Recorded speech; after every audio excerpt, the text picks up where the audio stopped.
శ్రీ గురుభ్యో నమః. శ్రీమాత్రే నమః. గ్రహాలు మారినా మనిషి కృషి మాత్రం నిరంతరం కొనసాగించాలి. అప్పుడే విజయం మీ సొంతం అవుతుంది. Welcome to VMK astro numerology channel. June 2025 కర్కాటక రాశి మాస ఫలాలు ఏ విధంగా ఉండబోతున్నాయో చూద్దామండి. ముఖ్యంగా ఈ వీడియోలో ఏంటంటే విద్య, ప్రేమ, వైవాహిక జీవితం, ఉద్యోగం, వ్యాపారం, ఇన్వెస్ట్మెంట్, ఆరోగ్యం, రెమెడీస్ ఇవన్నీ కూడా చూద్దామండి. చివరిదాకా చూడగలరు. నచ్చితే లైక్ చేయండి, 10 మంది బంధుమిత్రులకు షేర్ చేయగలరు. ఫలితాలు చూడబోయే ముందు గ్రహస్థితులు ఏ విధంగా ఉన్నాయో ఒకసారి కనుక మనం గమనించగలిగితే సులభంగా అర్థమవుతాయండి. కర్కాటక రాశికి అధిపతి చంద్రుడు. కర్కాటక రాశిలో పునర్వసు 4వ పాదం, పుష్యమి 4 పాదాలు, ఆశ్లేష 4 పాదాలు, మొత్తం 9 నక్షత్ర పాదాలు ఉంటాయండి. సో వీరందరికీ కూడా మనం చెప్పుకోబోయేటువంటి యొక్క ఫలితాలు వర్తిస్తాయి. ద్వితీయాధిపతి రవి 15 జూన్ నుండి వ్యయ స్థానంలోకి మిథునంలోకి వస్తున్నారు.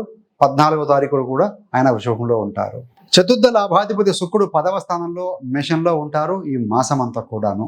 పంచమ దశమాధిపతి అయినటువంటి యొక్క కుజగ్రహం యుగకారకుడు. ఆయన మీ యొక్క జన్మరాశిలో కర్కాటకంలో 6వ తారీఖు వరకు ఉండి 7వ తారీఖు నుండి సింహరాశిలో ఉంటారు.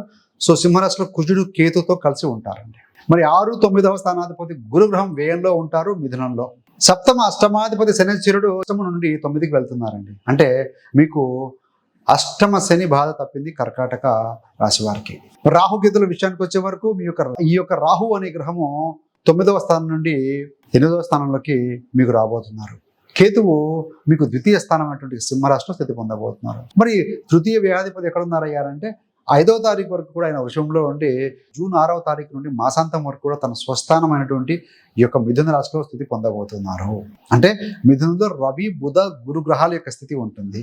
విద్య, ముఖ్యంగా 7వ తారీఖు తర్వాత విద్య పైన ఆసక్తి కలుగుతుంది. మీ యొక్క ఫోకస్, మీ యొక్క కాన్సన్ట్రేషన్ బాగా పెరుగుతుందండి. మొదటి వారంలో చక్కగా ప్లాన్ చేసుకోండి, డైవర్ట్ కాకుండా చూసుకోండి. ఎందుకు అని అంటే ఎక్కడైతే ఫోకస్ చేస్తామో అక్కడ ఎనర్జీ ఫ్లో అవుతుంది. ఎక్కడ ఎనర్జీ ఫ్లో అవుతే అక్కడ విజయం వరిస్తుంది.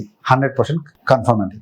ముఖ్యంగా ఏంటంటే టెక్నాలజీ రంగంలో ఉన్న వారికి అయితేనేమి, మెడిసిన్స్ విషయంలో అయితేమి, ఈ యొక్క క్రియేటివ్ రంగంలో ఉన్న వారికి వీరందరికీ కూడా ఈ మాసంలో అద్భుతంగా ఫలితాలు రాస్తాయండి. మీరు కనుక గవర్నమెంట్ సంబంధమైన ఎగ్జామ్స్ ఏదైనా రాస్తూ ఉంటే 15వ తారీఖు లోపల మంచి ఫలితాలు ఉంటాయండి. తర్వాత లేవని కాదు, బట్ పాజిటివిటీ అనేది ఎక్కువగా 15 లోపు పాజిటివ్గా ఉందని చెప్పవచ్చు. కొత్త అడ్మిషన్స్ తీసుకోవటము, కొత్త బ్రాంచ్లో జాయిన్ కావటం, ఇవన్నిటి మీద ఫోకస్ చేస్తారు. అవన్నీ కూడా సజావుగా సాగుతాయి అని చెప్పవచ్చు. అన్నిటికంటే ముఖ్యం ఆరోగ్యం. Health is wealth. ఆరోగ్యం ఎలా ఉండబోతుంది? ముఖ్యంగా ఏంటంటే 6వ తారీఖు వరకు కూడా కొంత చికాకు, అసహనము, అస్థిరత, ఒత్తిడి ఉంటుందండి. ఎప్పుడైతే ఈ యొక్క కుజుడి యొక్క స్థితి అనేది 7వ స్థానంలోకి సింహరాశిలోకి వెళ్తుందో అప్పుడు మీ యొక్క స్థితిలో మార్పు వస్తుంది. మీ వైటాలిటీ, మీ యొక్క రెసిస్టెన్స్ పవర్ ఇంప్రూవ్ అవుతుంది. ఆరోగ్యంగా ఉండగలుగుతారు.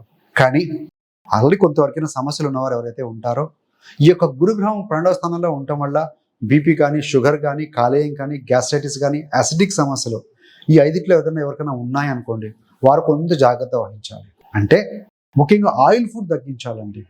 లేట్ నైట్ ఫుడ్ తగ్గించాలి. మసాలాలు, ఆయిల్ ఫుడ్ తగ్గించాలి. సో ఆరోగ్యం కుదురుగా ఉంటుంది. ఎలాంటి ఇబ్బంది లేదు. కొంతమందికి ఏంటంటే ఈ యొక్క కంటి సంబంధంగా ఏదో చిన్న చిన్న సమస్యలు, జాయింట్ పెయిన్స్ కొంచెం బాధ పెట్టవచ్చు. Otherwise it is good. అందరికీ ఇలానే ఉంటాయని కాదండి. మీ యొక్క జన్మ జాతక చక్రం కూడా దయచేసి చెక్ చేసుకోండి. ఇవన్నీ కూడా గోచార ఫలితాలే. సో ఆరోగ్యం చూసాం. ప్రేమ సంబంధంగా ఏ విధంగా ఉంటుంది? ప్రేమ సంబంధంలో ఉన్న వారికి ఏంటంటే మొదట్లో 3 స్వింగ్స్ ఉంటాయండి. కొన్ని అపోహలు కూడా ఉంటాయి. కొన్ని వదిలిపెట్టాలి. సంయమనం పాటించాలి. కుజుడు మీ యొక్క రాశిలో ఉన్నప్పుడు చికాకు, అసహనం, కోపం ఇవన్నీ వస్తూ ఉంటాయి. సో అది మీ ప్రేమ జీవితం మీద ఇంపాక్ట్ చూపించకూడదు. తర్వాత బాగానే ఉన్నా కూడా కుజుడు, కేతు యొక్క స్థితి అనేది మీకు వాక్కు స్థానంలో 2వ స్థానంలో ఉన్నారు కాబట్టి మాటలపై నియంత్రణ చాలా అవసరం అండి. ఏదేమైనా 7వ తారీఖు తర్వాత ప్రేమ సంబంధాలు ఇంప్రూవ్ అవుతాయి. మీ యొక్క కోపము, గర్వము, దురుస్తనం కొంచెం తగ్గించుకుంటే మాటల్లో వాటిని రిఫ్లెక్ట్ అవ్వకుండా చూసుకోండి. ఏదేమైనా 70% పాజిటివ్గా ఉంటుంది మీరు కనుక సహనంగా ఉంటే. మరి వైవాహిక జీవితంలో చూస్తే మీకు అష్టమ శని బాధ తొలగింది. 7వ అధిపతి 9లోకి వెళ్ళారండి. గతంలో ఉన్న సమస్యలు ఏవైతే ఉంటాయో వైవాహిక జీవితంలో, దాంపత్య జీవితంలో ఏవైతే ఉంటాయో అవన్నీ క్లియర్ అవుతాయండి.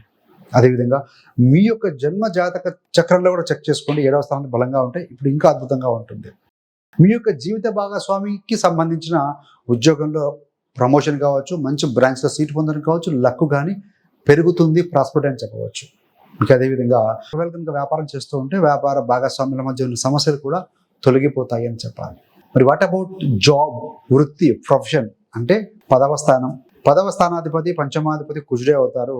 ఉద్యోగంలో మీకు యోగం కానీ అదృష్టం కానీ కలిగే అవకాశం మీకు 7వ తారీఖు నుండి బలంగా ఉందండి. శుక్రుడు కూడా లాభాధిపతి శుక్రుడు కూడా 10వ స్థానంలో ఉన్నారు కాబట్టి మీకు ఏదైనా ఇంక్రిమెంట్ లాగినా వస్తాయి, అప్లిఫ్ట్మెంట్ ఉంటుంది, రెస్పెక్ట్ పెరుగుతుంది, సీనియర్స్ యొక్క సహకారం కూడా పెరుగుతుంది. వారి యొక్క సీనియర్స్ మీ యొక్క పనితీరును మెచ్చుకుంటారు అని చెప్పవచ్చు.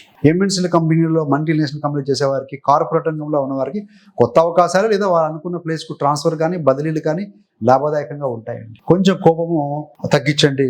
అధిక ఆత్మవిశ్వాసం పనికిరాదు. ఏదేమైనా ఉద్యోగంలో 80 నుంచి 90% ఫలితాలు పాజిటివ్గా ఉన్నాయి. మరి వ్యాపారంలో ఏ విధంగా ఉంటుందయ్యా అంటే వ్యాపారంలో కూడా పాజిటివ్ ఫలితాలు ఉంటాయి. కొత్త క్లయింట్స్ వస్తారు, కొత్త అవకాశాలు వస్తాయి. మీరు వ్యాపార పరంగా ప్రయాణాలు చేస్తారు. ఆ ప్రయాణాలు అనేటివి కూడా మీకు పాజిటివిటీని ఇచ్చి పెడతాయండి. లక్ అంటే 9వ స్థానం.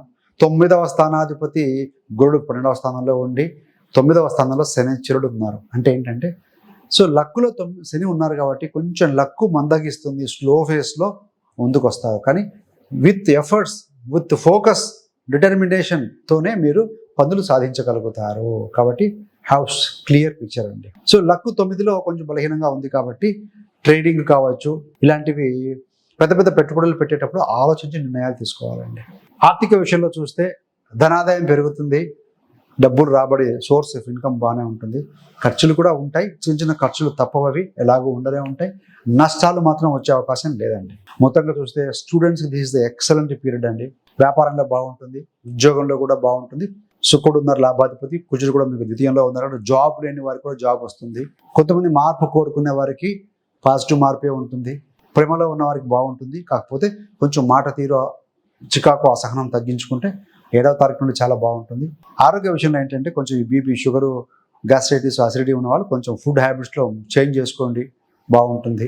సో టైమ్లీ ఫుడ్ తీసుకోవడం అనేది కూడా చాలా ముఖ్యం. సంతాన సంబంధమైన విషయంలో కూడా ఏదైనా సంతానం కోసం ప్రయత్నం చేసేవారికి ఈ మాసం కాస్త అనుకూలత ఉంది. పంచమాధిపతి శుక్రుడు చూస్తూ ఉన్నాడు. గురుడు కూడా పంచమ స్థానం మీద శుక్రుడి స్థితి లేకపోయినా కూడా పంచమాధిపతి ద్వితీయంలో ఉన్నారు కాబట్టి పిల్లల పరంగా కొంచెం అనుకూలత పెరిగే అవకాశం అయితే కనపడుతూ ఉందండి. మరి మీకు కనుక ఇంకా కర్కాటక రాశి గురించి పూర్తిగా తెలుసుకోవాలనుకున్నప్పుడు పుట్టుక నుండి మరణం వరకు కర్కాటక రాశి వారి జీవిత రహస్యాలను ఒక వీడియో చేయడం జరిగింది. ఆ వీడియోలో ఏంటంటే అసలు కర్కాటక రాశిలో మీ జన్మం ఎందుకు జరిగింది అనే విషయాలు కూడా నక్షత్రం వారికి కూడా తెలుసుకోవడం జరిగింది. సో ఆ వీడియో యొక్క లింక్ కూడా మీకు డిస్క్రిప్షన్లో ఇవ్వడం జరుగుతుంది. ఆ వీడియోని కనుక గమనించగలిగితే మీకు మంచి విషయాలు అవగతమవుతాయండి.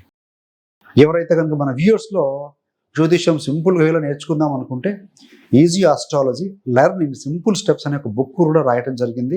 సో అమెజాన్లో, ఫ్లిప్కార్ట్లో కూడా మీకు అందుబాటులో ఉంటుంది. సో ఆ బుక్ యొక్క లింక్ని కూడా మీకు డిస్క్రిప్షన్లో ఇవ్వడం జరుగుతుంది. కావాలనుకున్న వారు గో త్రూ అండి, చదవండి.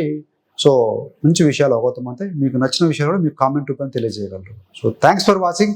మీకు రెమెడీస్ పరంగా చూసుకున్నప్పుడు ఈ మాసంలో కుజుడి యొక్క స్థితి కేతుతో ఉంది కాబట్టి కుజుడికి శాంతి చేయించుకుంటే మంచిది. మీ జన్మజాతక చక్రంలో కూడా బలహీనంగా ఉంటే సో కుజ రెమెడీ చేసుకోండి. కుజుడి యొక్క బీజమంతం చేసుకోవడం. అదేవిధంగా లక్కు అధిపతి గురుడు వ్యయంలో ఉన్నారు కాబట్టి శనగలు దానం చేయటం, గురువులను ఆరాధించడం, గురువులకు సర్వీస్ చేయడం లాంటివి చిన్న చిన్న రెమెడీ చేసుకోగలిగితే మాత్రం అద్భుతమైన ఫలితాలు మీ సొంతం అవుతాయి. So thanks for watching. ఇలాంటి మరిన్ని మంచి మంచి వీడియోల కోసం విఎంకే ఆస్ట్రోన్యూమాలజీ ఛానల్ సబ్స్క్రైబ్ చేసుకోగలరు. పక్కనున్న బెల్ సింబల్ మీద క్లిక్ చేస్తే మేము చేసే ప్రతి వీడియోకి నోటిఫికేషన్ ద్వారా మీ దాకా అందుతుంది. సర్వేజన సుఖినో భవంతు. స్వస్తి.